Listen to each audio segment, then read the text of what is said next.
Hi ಸ್ನೇಹಿತರೆ, ಎಲ್ಲರಿಗೂ ನಿಶಗಣ ಚಾನಲ್ಗೆ ಮತ್ತೊಮ್ಮೆ ಪ್ರೀತಿಯ ಸುಸ್ವಾಗತ. ಇವತ್ತಿನ ವಿಡಿಯೋದಲ್ಲಿ ಶ್ರೀರಾಮನವಮಿ ಹಬ್ಬದ ಪ್ರಸಾದಗಳು ಯಾವ ರೀತಿ ಮಾಡೋದು ಅಂತ ಈ ವಿಡಿಯೋದಲ್ಲಿ ತಿಳಿಸ್ಕೊಡ್ತಾ ಇದ್ದೀನಿ. ಈ ವಿಡಿಯೋ ನಿಮಗೆ ಇಷ್ಟವಾದರೆ ಲೈಕ್ ಮಾಡಿ, ಶೇರ್ ಮಾಡಿ. ನಿಶಾಕರಣ ಚಾನಲ್ ಇನ್ನೂ ಸಬ್ಸ್ಕ್ರೈಬ್ ಆಗಿಲ್ಲದಿದ್ದರೆ ಈಗಲೇ ಹೋಗಿ ಸಬ್ಸ್ಕ್ರೈಬ್ ಆಗಿ, ಪಕ್ಕದಲ್ಲಿ ಕಾಣುವ ಬೆಲ್ ಬಟನ್ನ ಟಚ್ ಮಾಡಿ. ಮೊದಲಿಗೆ ಬೆಲ್ಲದ ಪಾನಕ ಯಾವ ರೀತಿ ಮಾಡೋದು ನೋಡ್ಕೊಂಬರೋಣ.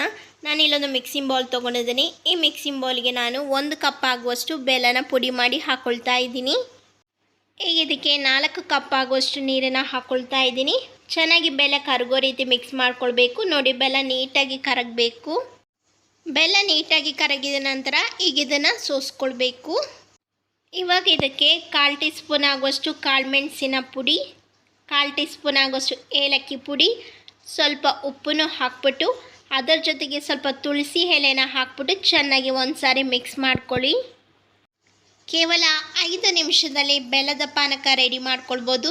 ನೋಡಿದ್ರಲ್ಲ, ರುಚಿಕರವಾದ ಬೆಲ್ಲದ ಪಾನಕ ಯಾವ ರೀತಿ ಮಾಡೋದು. ಕಡಲೆಕಾಳು ಉಸ್ಲಿ ಯಾವ ರೀತಿ ಮಾಡೋದು ನೋಡ್ಕೊಂಬರೋಣ. ನಾನಿಲ್ಲಿ 1 ಕಪ್ ಆಗೋಷ್ಟು ಕಡಲೆಕಾಳನ್ನು 7 ರಿಂದ 8 ಗಂಟೆಗಳ ಕಾಲ ನೀರಿನಲ್ಲಿ ನೆನೆಸಿಟ್ಕೊಂಡಿದ್ದೀನಿ. ಕುಕ್ಕರ್ಗೆ ನೀರಿನಲ್ಲಿ ನೆನೆಸಿಟ್ಟಿರುವ ಕಡಲೆಕಾಳನ್ನು ಹಾಕ್ಕೊಳ್ತಾ ಇದ್ದೀನಿ.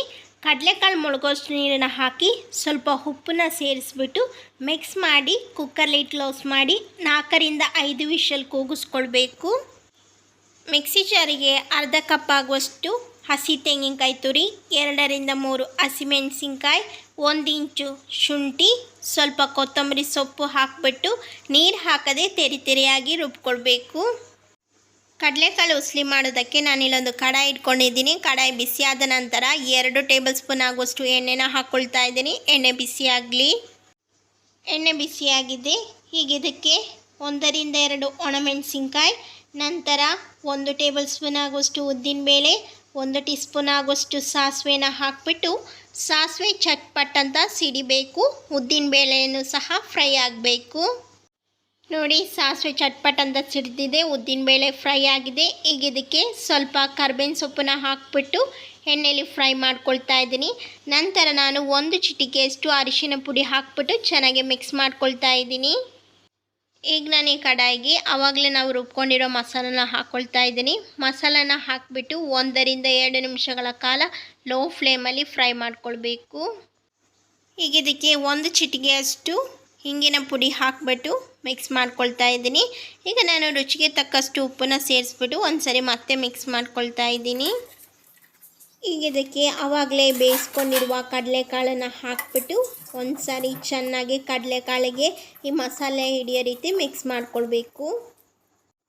ಈಗ ಇದಕ್ಕೆ ಸ್ವಲ್ಪ ಉಪ್ಪನ್ನು ಹಾಕಿಬಿಟ್ಟು ಮತ್ತೆ ನಾನು ಮಿಕ್ಸ್ ಮಾಡ್ಕೊಳ್ತಾ ಇದ್ದೀನಿ. ಈಗ ಸ್ಟವ್ ಫ್ಲೇಮನ್ನು ಆಫ್ ಮಾಡೋಣ. 1 ಟೇಬಲ್ ಸ್ಪೂನ್ ಆಗುವಷ್ಟು ನಿಂಬೆಹಣ್ಣಿನ ರಸ ಹಾಕಿಬಿಟ್ಟು ಒಂದು ಸಾರಿ ಚೆನ್ನಾಗಿ ಮಿಕ್ಸ್ ಮಾಡಿ ಬಹಳ ಸೊಗಸಾದ ಸಖತ್ ಟೇಸ್ಟಿಯಾದ ರಾಮನವಮಿಗೆ ಕಡಲೆಕಾಳು ಉಸ್ಲಿ ರೆಡಿಯಾಗಿದೆ. ಈಗ ಕಡಲೆಬೇಳೆ ಸೌತೆಕಾಯಿ ಕೋಸಂಬರಿ ಯಾವ ರೀತಿ ಮಾಡೋದು ನೋಡ್ಕೊಂಬರೋಣ. ನಾನಿಲ್ಲಿ 4 ಟೇಬಲ್ ಸ್ಪೂನ್ ಆಗುವಷ್ಟು ಕಡಲೆಬೇಳೆನ 2 ರಿಂದ 3 ಗಂಟೆಗಳ ಕಾಲ ನೀರಿನಲ್ಲಿ ನೆನೆಸಿಟ್ಕೊಂಡಿದ್ದೀನಿ. ನೆನೆಸುವಾಗ 1/4 ಟೀ ಸ್ಪೂನ್ ಆಗುವಷ್ಟು ಉಪ್ಪನ್ನು ಹಾಕಿ ನೆನೆಸ್ಕೊಳ್ಳಿ. ಈ ಮಿಕ್ಸಿಂಗ್ ಬೌಲಿಗೆ ಆವಾಗಲೇ ನೀರಿನಲ್ಲಿ ನೆನೆಸಿಟ್ಕೊಂಡಿರುವ ಕಡಲೆಬೇಳೆನ ಹಾಕ್ಕೊಳ್ತಾ ಇದ್ದೀನಿ. ಈ ಮಿಕ್ಸಿಂಗ್ ಬೌಲಿಗೆ 1/4 ಕಪ್ ಆಗುವಷ್ಟು ಸೌತೆಕಾಯಿ ಚಿಕ್ಕದಾಗಿ ಕಟ್ ಮಾಡಿರೋದು ಹಾಕ್ಕೊಳ್ತಾ ಇದ್ದೀನಿ. ನಂತರ ನಾನು 1 ಹಸಿಮೆಣಸಿನ್ಕಾಯಿ ಚಿಕ್ಕದಾಗಿ ಕಟ್ ಮಾಡಿರೋದು ಹಾಕ್ಕೊಳ್ತಾ ಇದ್ದೀನಿ. ನಿಮಗೆ ಖಾರಕ್ಕೆ ಎಷ್ಟು ಬೇಕೋ ಅದರ ತಕ್ಕಂತೆ ಹಸಿಮೆಣಸಿನ್ಕಾಯಿ ಹಾಕ್ಕೊಳ್ಳಿ. ನಂತರ ನಾನು 2 ಟೇಬಲ್ ಸ್ಪೂನ್ ಆಗುವಷ್ಟು ಹಸಿ ತೆಂಗಿನಕಾಯಿ ತುರಿನ ಹಾಕ್ಕೊಳ್ತಾ ಇದ್ದೀನಿ. ನಂತರ ನಾನು 2 ಟೇಬಲ್ ಸ್ಪೂನ್ ಆಗುವಷ್ಟು ಕೊತ್ತಂಬರಿ ಸೊಪ್ಪು ಚಿಕ್ಕದಾಗಿ ಕಟ್ ಮಾಡಿರೋದು ಹಾಕ್ಕೊಳ್ತಾ ಇದ್ದೀನಿ. ಈ ಮಿಕ್ಸಿಂಗ್ ಬೌಲಿಗೆ ರುಚಿಗೆ ತಕ್ಕಷ್ಟು ಉಪ್ಪನ್ನು ಹಾಕ್ಬಿಟ್ಟು ಒಂದು ಸಾರಿ ಚೆನ್ನಾಗಿ ಮಿಕ್ಸ್ ಮಾಡ್ಕೊಳ್ಳಿ.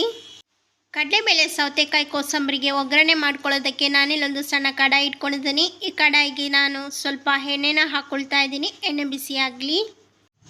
ಎಣ್ಣೆ ಬಿಸಿಯಾಗಿದೆ. 1/4 ಟೀ ಸ್ಪೂನ್ ಆಗುವಷ್ಟು ಸಾಸಿವೆ ಚಟ್ಪಟ್ ಅಂತ ಸಿಡಿಬೇಕು. ನಂತರ ನಾನು 1 ರಿಂದ 2 ಒಣಮೆಣಸಿನ್ಕಾಯಿನ ಕಟ್ ಮಾಡಿ ಹಾಕ್ಕೊಳ್ತಾ ಇದ್ದೀನಿ. ನಂತರ ನಾನು ಸ್ವಲ್ಪ ಇಂಗನ್ನು ಹಾಕ್ಬಿಟ್ಟು ಚೆನ್ನಾಗಿ ಮಿಕ್ಸ್ ಮಾಡ್ಕೊಂಡ್ಬಿಟ್ಟು ಸ್ಟವ್ ಫ್ಲೇಮನ್ನು ಆಫ್ ಮಾಡ್ತಾ ಇದ್ದೀನಿ. ಈಗ ಆವಾಗಲೇ ರೆಡಿ ಮಾಡ್ಕೊಂಡಿರುವ ಕಡಲೆಬೇಳೆ ಸೌತೆಕಾಯಿ ಕೋಸಂಬರಿಗೆ ಈ ಒಗ್ಗರಣೆನ ಹಾಕ್ಬಿಟ್ಟು ಒಂದು ಸಾರಿ ಚೆನ್ನಾಗಿ ಮಿಕ್ಸ್ ಮಾಡ್ಕೊಳ್ಳಿ. ಶ್ರೀರಾಮನವಮಿ ಹಬ್ಬಕ್ಕೆ ಕಡಲೆಬೇಳೆ ಸೌತೆಕಾಯಿ ಕೋಸಂಬರಿ ರೆಡಿಯಾಗಿದೆ. ಈ ವಿಡಿಯೋ ನಿಮಗೆ ಇಷ್ಟವಾದರೆ ಲೈಕ್ ಮಾಡಿ, ಶೇರ್ ಮಾಡಿ. ನಿಶಾ ಕನ್ನಡ ಚಾನಲ್ ಇನ್ನು ಸಬ್ಸ್ಕ್ರೈಬ್ ಆಗಲಿ, ಈಗಲೇ ಹೋಗಿ ಸಬ್ಸ್ಕ್ರೈಬ್ ಆಗಿ, ಪಕ್ಕದಲ್ಲಿ ಕಾಣೋ ಬೆಲ್ ಬಟನ್ನ ಟಚ್ ಮಾಡಿ.